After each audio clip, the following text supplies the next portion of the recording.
নমস্কার স্যার। নমস্কার, শুভ অক্ষয় তৃতীয়া। হ্যাঁ, শুভ অক্ষয় তৃতীয়া স্যার। আমরা আবার চলে এসেছি অ্যাস্ট্রোলজিস্ট, পামিস্ট এবং নিউমারোলজিস্ট শ্রী অভিষেক শাস্ত্রীর কাছে। স্যার, আমরা আজকে কতগুলো প্রশ্ন নিয়ে কথা বলতে এসেছি। এটা আমাদের প্রথম ভিডিও।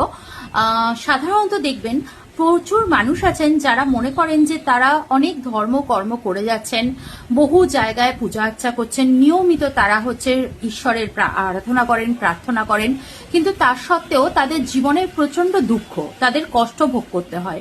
আবার অনেক মানুষ আছেন যারা মোটেই ধার্মিক নন।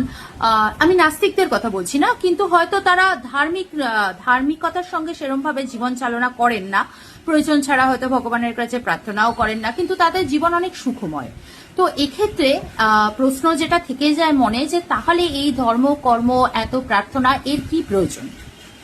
আচ্ছা, আপনি যখন এই প্রশ্নটা বা এই প্রসঙ্গটা আনলেন, এর সাথে সাথে আমি আরেকটা কোশ্চেন এর সাথে অ্যাড করে দিচ্ছি, যেটা আপনার কোশ্চেনের সাথে অনেকটা লিঙ্ক। আপনি বুঝতে পারবেন, আপনি দেখতে পারবেন আপনার চারপাশে প্রচুর মানুষ রয়েছেন যারা খুব সৎ, কিন্তু তাদের জীবনে কোনো উন্নতি নেই। হ্যাঁ, ঠিক এইরকম মানুষদের কথাই আমি বলছি। এবার ঠিক তার অপোজিট মানুষ দেখতে পারবেন যারা সৎ নয়, বিপথে চলছে, কিন্তু তাদের জীবনে উন্নতি ভরে ভরে উঠছে। একদম একদম ঠিক তাই। এইবার ব্যাপারটা হচ্ছে এই দুটো ব্যাপার লিঙ্কড। কজ হচ্ছে আপনি এই জীবনে যা কিছু ভোগ করছেন সবকিছু আপনার ভাগ্যে অবশ্যই আগের জন্মের ফল। যেটা আপনি আগের জন্মেরটা ক্যারি ফরওয়ার্ড করে এই জন্মে এসছেন, এই জন্মে আপনি যেটা কর্ম করবেন তার ফল আপনি সামনে জন্মে পাবেন।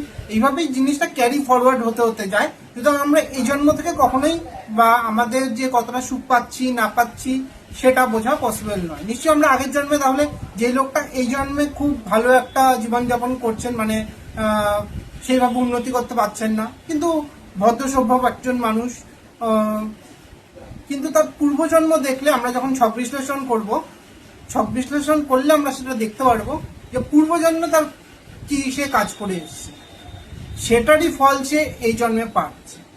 এটাই হচ্ছে ব্যাপার।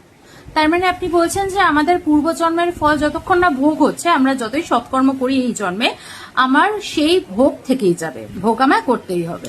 হ্যাঁ, কিছুটা বলতে পারেন। মানে আমি এটা বলছি হচ্ছে 90% আপনাকে ভোগ করতে, 90% না 100% আপনাকে অ্যাকচুয়ালি ভোগ করতেই হবে। But it does not mean আপনি এই জন্মে আপনি যা কাজকর্ম করছেন তার কোনো কিছুরই ফল আপনি পাবেন না। আপনি কর্ম করুন, আপনি ফল পাবেন, পরিষ্কার কথা। সৎকর্ম করুন, সৎ ফল পাবেন। ইট ডাজ নট মিন আপনি খুব টাকা পয়সা নিয়ে ভাবছেন। এরকম আমি প্রচুর ছক দেখেছি, তাদেরই ক্লায়েন্ট আমার কাছে, এরকম ক্লায়েন্টের সংখ্যাই বেশি যাদের কাছে পয়সা প্রচুর কিন্তু সুখের খুব অভাব।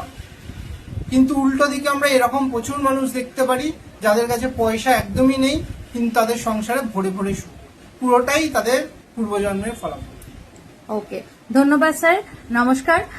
আশা করি আপনাদের ভালো লেগেছে। স্যারের সঙ্গে যদি আপনারা যোগাযোগ করতে চান, স্যারের ডিটেলস পোস্টে দেওয়া রয়েছে।